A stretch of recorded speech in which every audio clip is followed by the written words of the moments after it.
Welcome to the Author Alchemist podcast. I'm here to make your writing magic happen. I'm going to teach you how to use your superpowers to ignite, inspire, and encourage your creativity so that you can turn lead into gold. Join me, Kimber York, as I delve into the many mysteries of inspiration, motivation, and imagination.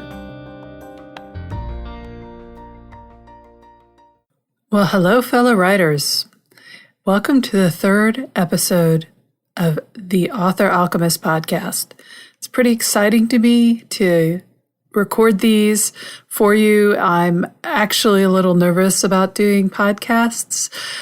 Don't we all hate the way we sound, right? So, yes, I'm putting myself out on a limb by doing this, and it's exciting and it's scary, but I'm really hoping I can bring some inspiration and motivation to you. So let's get started with this alchemical lesson for the week, which is absolutely one of my favorites. It's the joys of self-indulgent twaddle. Honestly, twaddle is a very overlooked word, so we're just going to enjoy that for a while, a few moments here, enjoying the joys of self-indulgent twaddle. Such a great phrase. This lesson was pulled from a very short Tumblr post, and I will include a link to that in the show notes on my website, so you'll be able to actually see that Tumblr post and give it some love. It definitely deserves it. I'll describe it here because it is so short, and it's just a dialogue post between me and me. So here we go. Me, deleting a scene from my fic. Ugh, that was self-indulgent twaddle. Me, adding the scene back in. Oh wait, that's the entire point of writing fan fiction. So there it is, and I love it because I think it absolutely captures the heart of what writing should always be for us, which is self-indulgent twaddle. You're not going to get that lesson in an MFA program, and you're not going to get that lesson from most teachers and course givers on writing. They want you to take it very seriously. They want you to really think about your word choices. And it's not that I disagree with that, but I also think oftentimes the element of fun and adventure in writing is overlooked. And what got us into writing in the first place, I think for a lot of us, certainly those who are drawn to this particular podcast and to the lessons that I have to share, is that we loved telling the stories. We just enjoyed the act of writing and creating these stories to share. It was self-indulgent twaddle. So I think it applies to fan fiction, sure, just like the original Tumblr post is talking about, but I think it applies to all of our work. Not just fiction even, it can apply to personal essays and nonfiction stories. Anytime you are telling a story, there should be an element of self-indulgent twaddle, because that's really the love that you're bringing to the story, the passion you feel about telling it and sharing it with your readers. I mean, sure, is the phrase originally meant as a sort of a derogatory term? Absolutely. Isn't that common? Haven't we been told so many times in our life that our stories are silly, our characters are flat, and that our heroines are Mary Sues? All these different things we've been told designed to crush our inspiration and our motivation and to stop us from writing the stories we want to tell. If you really want to unleash your creativity, you need to drop your expectations and your inhibitions. You need to drop the idea that self-indulgent twaddle isn't proper or isn't acceptable. A friend of mine does an improv class. Actually, she has a whole wonderful method of improv to apply to how you live your life in everyday situations, from relationships to fashion.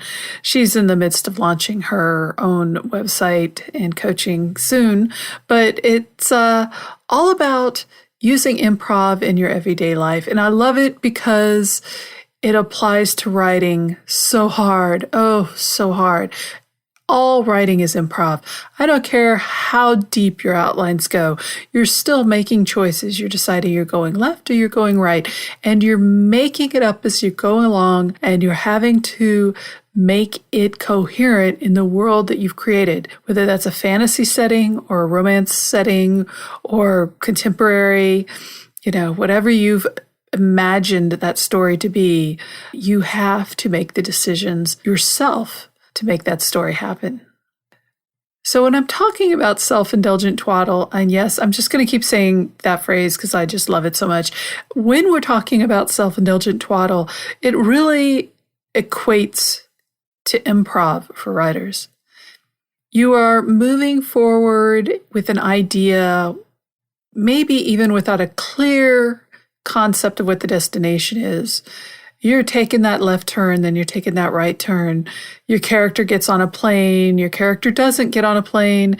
You may know where you're going, especially for those who like to outline and plan things out, but there's still going to be parts of it that maybe not take you by surprise, but will delight you with a little bit of unexpected drama or emotional development in the characters. So let's get back to where the idea of self-indulgent twaddle comes from a little bit. And I want to dig down into that because I feel that a lot of us have this shame associated with writing things that give us pleasure. And, you can take that downtown by talking directly about erotica or even just steamy romance. But I think it applies to every type of genre writing that we have been told. And most of us are women. I mean, that's really the crowd that I'm speaking to. But I think it's very true for anybody who's a reader and who wants to be a writer, who listens to the messages of, that's not serious writing. That's not literature. That's just, romance novel. That's just a fantasy novel. And all the people who make those comments, they treat the successful stories as outliers, right? Like Lord of the Rings. Oh, that's literary fantasy, high epic literary fantasy, right? It's an exception. Harry Potter is an exception. Not only is it urban fantasy, which are really how it is categorized, but it's also young adult, and all the young adult dystopian novels, young adult is good for kids or good for some people. Oh yeah, it's super successful. Seriously, I just think that a lot of these genres that get put down or talked down about by not just other writers, but a lot of readers are guilty pleasures for a lot of people. I mean, they're bestsellers for a reason, okay? There's a reason why romance novels outsell every other genre on the shelf. It's because people are reading it. And we have a place in that. Being taught that what we want to do and what we enjoy is shameful and it's self-indulgent. And it's shameful because it's self-indulgent is a warped way of looking at creativity, in my opinion. We need to view creativity selfishly as well as something we can gift to others. And in fact, I'll push it even further. It's important to embrace the self-indulgent twaddle.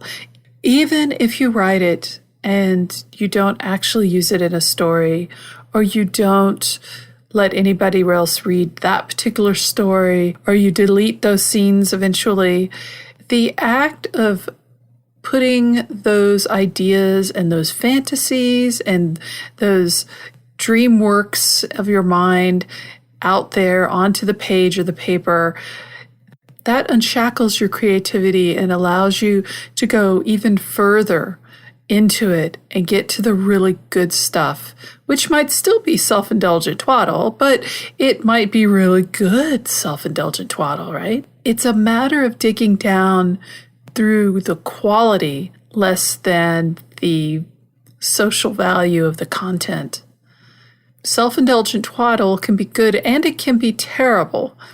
What matters is the creativity you've invested into the story.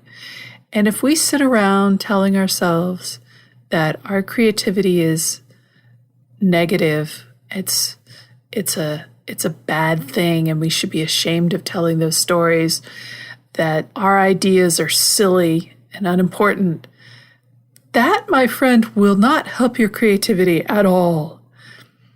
Look back on your life. Has it ever? Has sitting around berating yourself and feeling bad about what you want to do ever made you do the thing that everybody else tells you should do? I mean, maybe for a little while, but was it fulfilling? Was it sustainable? And if you're going to write, and this is a hard truth, sustainability of creativity is a completely separate issue, but plays into this, because if you aren't embracing your curiosity and your willingness to push the boundaries of what should or shouldn't be written or how you feel about it, then your creativity will be bound within those strictures and will just wither and die. For me personally, the years I spent not writing, or at least not writing actively, regularly, because I didn't think that my stories would sell. My stories weren't to market. My stories weren't literary enough. They weren't, science fiction-y enough. I just had so many concepts of what was wrong with my stories that I defeated myself with the writing. Knowing the romance beats of popular romance novels and knowing that the stories that I wrote didn't fit into those beats didn't make me try harder to fit into the mold. It just defeated me. Now, there's a place and a time to write to market, and there is a place and a time to write to beats or to write to specific outlines. I'm not disparaging those efforts because I have used them as a professional author and I will use them again. But when it comes down to the line of what you want to write and what's inspiring you to write, you need to grab onto that and hold it in your hands with a death grip. You need to dive into the self-indulgent twaddle, because that's where you're going to find the heart of your inspiration and your creativity. So, here's the alchemical lesson for this week. There is no shame in embracing the idea of being self-indulgent with our writing. In fact, it releases our creativity from the box of expectations and restrictions. So that's it for this week. I've got more podcasts planned and coming up. In fact, I've got a lot of podcasts planned and coming up. I hope you're looking forward to it like I am. I'm getting more used to recording these things, so we'll see how it goes. Remember to drop by my website and sign up for the Bulletproof Writer free email course, where I use the metaphor of superhero powers to engage you in sitting down and writing your butt off. That's the whole goal here, people, is to get down and start writing. And remember also to keep an eye out, sign up for my newsletter so that you can be first in line when my Fanfiction Academy, The Courage to Write course is released. I'm really looking forward to that. So y'all have a good week.